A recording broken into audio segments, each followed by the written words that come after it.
Hello everyone, welcome back to remarkable studies. आज हम अपनी सीरीज़ को आगे कंटिन्यू करने जा रहे हैं, जिसमें हम डिस्कस करने जा रहे हैं पैडागॉजिकल strategies for addressing diversity through peer learning. आज जो हमारा टॉपिक है वो है पीयर लर्निंग। इसके ऊपर हम डिटेल में डिस्कस करेंगे पैडागॉजिकल स्ट्रैटेजीज़। ठीक है जी।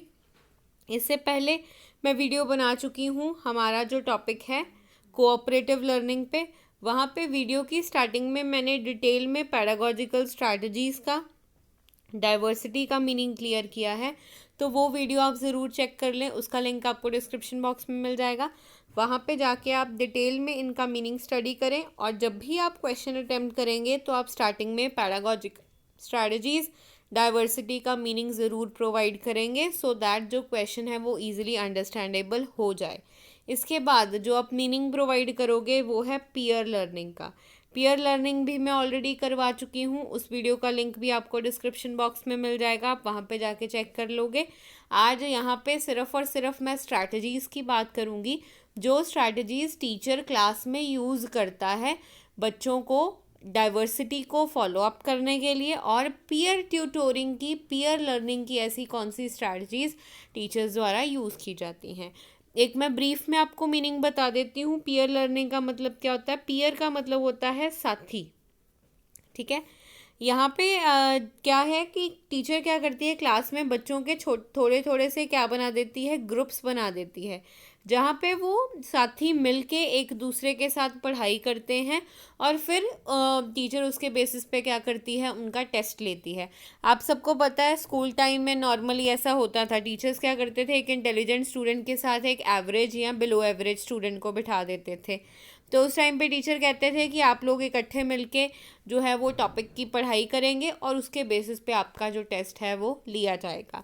तो उस स्ट्रैटेजी को कहते हैं पीयर लर्निंग, जिसमें आज हम डिस्कस करेंगे ऐसी कौन सी स्ट्रैटेजीज़ एक टीचर फॉलो करता है पीयर लर्निंग की, ताकि वो स्कूल में जो डाइवर्सिटी है, सभ्यता नहीं कह सकते, मतलब कि जो डिफरेंसेस हैं बच्चों के बीच में, चाहे वो उनके थिंकिंग में है, चाहे वो डिफरेंसेस उनकी लर्निंग पावर में है, उनके साथ टीचर कैसे डील करती है। जिसमें स्ट्रैटेजी स्टार्ट करने से पहले दो इम्पॉर्टेंट टर्म्स हैं, ट्यूटर एंड ट्यूटी। ट्यूटर मतलब पढ़ाने वाला। जैसे हम अगर स्कूल में बात करें तो टीचर को क्या कहा जाएगा, ट्यूटर, टीचर पढ़ा रहा है। ट्यूटी मतलब स्टूडेंट्स, जो स्टूडेंट्स क्या कर रहे हैं, एक दूसरे से के साथ बैठ के पढ़ते हैं, उनको कहा जाता है ट्यूटी। अब यहाँ पे रोल्स थोड़े से जो है शिफ्ट हो जाते हैं।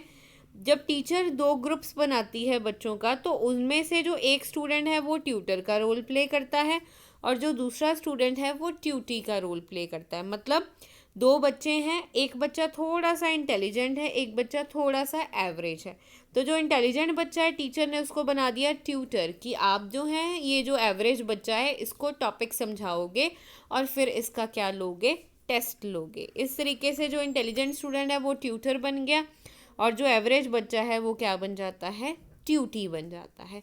इस तरीके से जो है क्लास में टीचर बहुत सारी एक्टिविटीज़ कराता है, बहुत सारी स्ट्रैटेजीज़ फॉलो करता है, जिसमें सबसे पहली स्ट्रैटेजी है क्लास वाइज पीयर ट्यूटोरिंग। मतलब हर एक क्लास में जो क्लास है उसको क्या किया जाता है, छोटे छोटे ग्रुप्स में डिवाइड कर दिया जाता है। ठीक है। ग्रुप में 3 से 4 बच्चे होते हैं, 3 हो सकते हैं, 4 हो सकते हैं, कई बार अगर स्ट्रेंथ ज़्यादा हो तो टीचर 5 का ग्रुप भी बना देती है। यहाँ पे स्टूडेंट्स जो है वो कौन सा रोल प्ले करते हैं, ट्यूटर का और ट्यूटी का। ट्यूटर मतलब कि जो बच्चा बाकी बच्चों को क्या करेगा, पढ़ाएगा। इन दिस वे टीचर उनको क्लास में कोई काम देती है, और वो बच्चे मिल के क्या करते हैं, अपनी प्रॉब्लम को सॉल्व करते हैं। अब टीचर ने साइंस का चैप्टर डिवाइड किया, टीचर ने क्या किया, वो चैप्टर हर एक बच्चे को डिवाइड कर दिया टीम के अकॉर्डिंग। ठीक है। टीम में थे 3 स्टूडेंट्स, अब टॉपिक हैं टोटल 3 टॉपिक, फर्दर आगे टॉपिक में मिल रहे हैं आपको। तो वो टीम के सदस्य क्या डिसाइड करेंगे, एक बंदा हमारा हेड होगा, ट्यूटर होगा, वो हमारे बीच में इस सारे कंटेंट को क्या कर देगा, डिवाइड कर देगा। कंटेंट डिवाइड करने के बाद हम अपना अपना टॉपिक आराम से प्रिपेयर कर पाएंगे। इस तरीके से जो सारा क्लास का काम है वो प्रॉपरली चलता रहता है, जहाँ पे छोटे छोटे ग्रुप्स बना के बच्चों को पढ़ाई करने के लिए मोटिवेट किया जाता है। नेक्स्ट है रिवॉर्ड सिस्टम। कई बच्चे नहीं पार्टिसिपेट करते एक्टिविटी में, वो कहते हैं नहीं हमने नहीं पार्टिसिपेट करना, वो घुलते मिलते नहीं हैं दूसरे स्टूडेंट्स के साथ। तो वहाँ पे टीचर क्या कर सकती है, रिवॉर्ड दे सकती है। टीचर कह दे कि वो टीम जो सबसे अच्छा जो है वो पीयर स्ट्रैटेजी को फॉलो करेगी, मिलजुल के काम करेगी, उस टीम को रिवॉर्ड दिया जाएगा। इस तरीके से बच्चे जो हैं वो क्या हो जाएंगे, मोटिवेट हो जाएंगे, और जो पीयर ट्यूटोरिंग की जितनी भी एक्टिविटीज़ हैं वो उनको फॉलो करेंगे। कई बार क्या होता है, क्लास में बच्चे जो है उनकी कई स्टूडेंट्स के साथ नहीं बनती। अब आपने उन्हीं 2 बच्चों को एक टीम का पार्ट बना दिया है, तो ये कह रहे हैं कि हम तो भाई एक दूसरे से बात भी नहीं करते क्लास में, और ना ही हम इस एक्टिविटी में पार्टिसिपेट करेंगे। लेकिन आपने बता दिया रिवॉर्ड मिलेगा, और आपके जो मार्क्स हैं वो इस एक्टिविटी के बेस पे जो हैं वो लगेंगे। तो डेफिनेटली वो जो बच्चे हैं जो एक दूसरे के साथ बात नहीं करते, वो भी इकट्ठे मिलके उस पर्टिकुलर एक्टिविटी में पार्टिसिपेट करेंगे, क्योंकि रिवॉर्ड है और साथ ही साथ उनको क्या मिलना है, इसके बेसिस पे मार्क्स मिलने हैं। नेक्स्ट है students with different behaviour together. ये वाला पॉइंट हर एक स्ट्रेटजी का पार्ट होगा ही होगा, मतलब अपोजिट बिहेवियर वाले बच्चों को एक ग्रुप में डाल देना। अभी हम पीछे बात करके हटे हैं, बच्चे जो है वो एक दूसरे को नहीं पसंद करते, उनको एक टीम में डाल दिया। एक बच्चा बहुत ज़्यादा नॉटी है, दूसरा बच्चा इतना ज़्यादा नॉटी नहीं है, उन दोनों को इकट्ठा कर दिया। इस तरीके से अपोजिट बिहेवियर वाले बच्चे जो हैं वो एक टीम में डाल दिए जाएंगे। नो डाउट स्टार्टिंग में थोड़ी बहुत प्रॉब्लम होगी, लेकिन with the passage of time उनको एक दूसरे की आदतें समझ में लगती जाएंगी, और एक दूसरे की वो हेल्प काफ़ी हद तक करेंगे, so that they can perform better in the class. Next है ग्रुप स्ट्रैटेजीज़। यहाँ पे हम 2 स्ट्रैटेजीज़ की बात करेंगे जो एक ग्रुप में इकट्ठी की जाती हैं, जिसमें पहली है बज़ ग्रुप। इसमें क्या होगा, सेम वही प्रोसीजर फॉलो होगा। टीचर एक्टिविटीज़ को टीचर जो है वो स्टूडेंट्स को जो है वो क्या कर देगी, थोड़े थोड़े ग्रुप्स में बांट देगी। उनको एक पर्टिकुलर टास्क दे दिया जाएगा और उनको कुछ टाइम दिया जाएगा उस टास्क को करने के लिए। और कुछ टाइम के बाद टीचर जो है वो हर एक टीम में से एक मेंबर को आगे बुलाएगी और उनको कहेगी कि जो टॉपिक हमने आपको दिया था उसको आप क्लास में करिए प्रेजेंट बच्चों के सामने। इस तरीके से जो बच्चे हैं उनका काम में इंटरेस्ट बना रहता है, क्योंकि उनको पता है टीचर ने एक्टिविटी दी है तो टीचर किसी भी स्टूडेंट को बोल देगी आगे आके क्लास में टॉपिक समझाने के लिए। तो अच्छी बात यह है कि अपनी टीम के साथ मिलके, अपने पीयर्स के साथ मिलके जो है टॉपिक को अच्छी तरीके से समझ लिया जाए, ताकि जब टीचर सुने तो हमें वो टॉपिक आता हो। नेक्स्ट है सॉल्यूशन एंड क्रिटिक ग्रुप। यहाँ पे भी सेम वही स्ट्रैटेजी है। एक ग्रुप आएगा आगे, जो है टीचर ने काम दिया है उसको क्या करेगा, बाकी क्लास के आगे प्रेजेंट करेगा।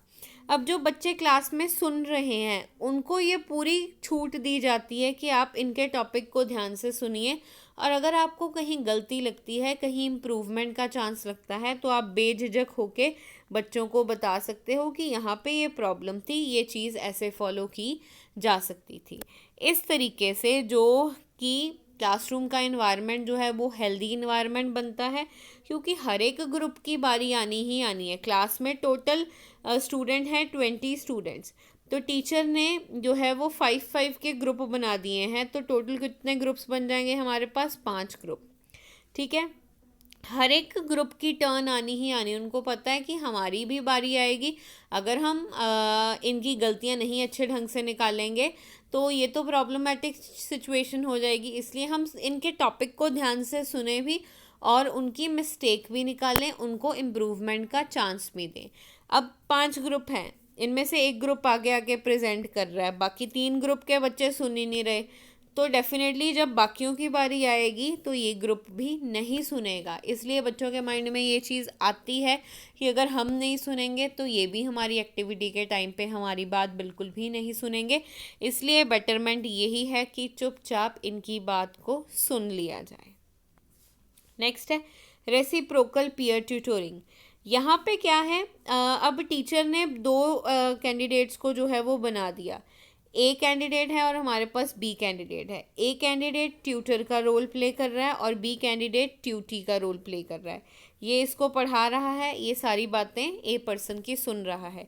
लेकिन रेसिप्रोकल पीयर ट्यूटोरिंग में क्या होता है, टीम्स जो हैं वो अपने रोल एक्सचेंज करती हैं टाइम टू टाइम। जैसे पहले ए पर्सन ट्यूटर का रोल प्ले कर रहा है, अब कुछ टाइम के बाद क्या होगा कि इनके रोल्स जो हैं वो एक्सचेंज हो जाएंगे। अब ए स्टूडेंट क्या बन जाएगा, ट्यूटी, और बी स्टूडेंट क्या बन जाएगा, ट्यूटर। अब ये क्या करेगा, ए पर्सन को टॉपिक्स जो है वो समझाएगा। इस तरीके से रेसिप्रोकल पीयर ट्यूटोरिंग में जो साथी होते हैं टीम के, वो एक एक करके अपने रोल को शफल करते हैं ताकि सबको मौका मिले ट्यूटर बनने का, और क्लास में वो अपनी टीम को प्रॉपरली लीड कर सकते हैं। इस तरीके से हर एक बच्चे को मोटिवेशन मिलेगी और वो क्लास में डिफरेंट एक्टिविटीज़ में पार्टिसिपेट करेंगे।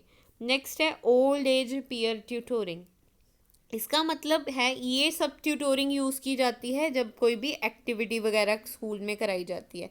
यहाँ पे क्या होता है, जो स्कूल का ओल्डर बच्चा है, मतलब बड़ी क्लास का स्टूडेंट है, उसको पेयर अप किया जाता है छोटी क्लास के बच्चे के साथ। जैसे एक 8th क्लास का स्टूडेंट है, उसको पेयर अप कर दिया गया 6th क्लास के स्टूडेंट के साथ। इस तरीके से जो ओल्डर स्टूडेंट है, उसने पहले भी ये गेम में पार्टिसिपेट किया है, वो अपना एक्सपीरियंस यूज़ करके यंगर स्टूडेंट को गाइड करता है कि हम ये स्ट्रैटेजी अडॉप्ट करेंगे और अपने आप को जो इस कंपटीशन है उसमें जिताएंगे। तो जो यंगर स्टूडेंट है उसका भी माइंड है, वो भी जो ओल्डर स्टूडेंट है उसको बता सकता है कि हम ये वाली स्ट्रैटेजी यूज़ करेंगे जिससे हम क्या कर सकते हैं, टीम में जो कंपटीशन है उसको जीत सकते हैं। इस तरीके से यहाँ पे क्या फॉलो किया जाता है, ओल्ड एज पीयर ट्यूटोरिंग, जहाँ पे कि एज के अकॉर्डिंग ग्रुप्स बनाए जाते हैं। ओल्डर बच्चा मतलब थोड़ा सा बड़ी क्लास का बच्चा, जैसे 10th क्लास के बच्चे की पेयरिंग कर दी जाती है 8वीं क्लास के बच्चे के साथ। इस तरीके से ये दोनों बच्चे मिलके क्या करेंगे, अपने एक्सपीरियंस, अपनी नॉलेज के बेसिस पे उस कंपटीशन में पार्टिसिपेट करेंगे और उसको जीतने की पूरी कोशिश करेंगे। नेक्स्ट है हमारे पास यूनिडायरेक्शनल पीयर ट्यूटोरिंग। यूनिडायरेक्शनल का मतलब होता है एक ही डायरेक्शन में मूव करना। यहाँ पे आपको पता है कि क्लास हम इंक्लूसिव एजुकेशन का सब्जेक्ट पढ़ते हैं, वहाँ पे ये चीज़ साफ साफ बोली गई है कि जो डिसेबल्ड बच्चे हैं वो भी नॉर्मल बच्चों के साथ क्लास में बैठ के पढ़ सकते हैं, पढ़ाई कर सकते हैं। यूनी डायरेक्शनल पीयर ट्यूटोरिंग कहता है कि जो ट्यूटर का रोल है वो सिर्फ और सिर्फ नॉन डिसेबल्ड चिल्ड्रन ही कर सकता है। मतलब जिसको किसी भी तरीके की कोई भी प्रॉब्लम नहीं है, वो बच्चा कौन सा रोल प्ले करेगा, ट्यूटर का। और जो ट्यूटी का रोल कौन प्ले करेगा, डिसेबल्ड चिल्ड्रन। मतलब जो नॉन डिसेबल्ड चिल्ड्रन है वो क्या करेगा, जो डिसेबल्ड चिल्ड्रन है उसको पढ़ाएगा। डिसेबल्ड चिल्ड्रन जो है वो ट्यूटर का रोल प्ले नहीं कर सकता। यूनिडायरेक्शनल पीयर ट्यूटोरिंग ने ये कहा। इसके बाद ये स्ट्रैटेजी ज़्यादा कहीं सक्सेसफुल नहीं हुई, तो स्ट्रैटेजी बनाई गई बाई डायरेक्शनल। बाई डायरेक्शनल मतलब दोनों साइड पे, कभी नॉन डिसेबल्ड ट्यूटर बन जाएगा, कभी डिसेबल्ड ट्यूटर का रोल जो है वो प्ले करेगा, जहाँ पे टीचर ये स्पेसिफाई करेगा कौन सा जो टॉपिक है वो डिसेबल्ड बच्चा पढ़ाएगा और कौन सा टॉपिक जो है वो नॉन डिसेबल्ड बच्चा पढ़ाएगा। तो यहाँ पे नॉन डिसेबल्ड तो पार्टिसिपेट कर ही रहा था यूनिडायरेक्शनल में, लेकिन यहाँ पे जो डिसेबल्ड बच्चा है, जिसको थोड़ी बहुत चलने फिरने में प्रॉब्लम है, सुनने में प्रॉब्लम है, देखने में प्रॉब्लम है, तो ऐसे बच्चे को भी पूरी की पूरी जो है छूट दी जाती है एक्टिविटी में पार्टिसिपेट करने की। लेकिन टीचर ये चीज़ स्पेसिफाई कर देता है कि बच्चे आप ये वाला काम करोगे, ये टॉपिक पढ़ाओगे और आप जो है वो ये टॉपिक बनाओगे। इसलिए ये दोनों स्ट्रैटेजीज़ यूज़ की जाती हैं। यूनी मतलब वन साइडेड, जिसमें से एक साइड से ही काम होगा, दूसरी साइड जो है वो सिर्फ और सिर्फ सुनेगी। लेकिन बाई डायमेंशनल में दोनों साइड से जो इक्वल पार्टिसिपेशन क्लास में किया जाता है एक्टिविटीज़ को लेके। चलिए, ये था आज का हमारा टॉपिक। आई होप ये वीडियो आपके लिए हेल्पफुल रही होगी। इसी तरीके की और वीडियोस के लिए आप हमारे चैनल को कर लीजिए सब्सक्राइब, वीडियो को लाइक भी कर देना और शेयर भी कर देना, सो दैट आने वाली वीडियोस की नोटिफिकेशंस आपको मिलती रहें। Thank you.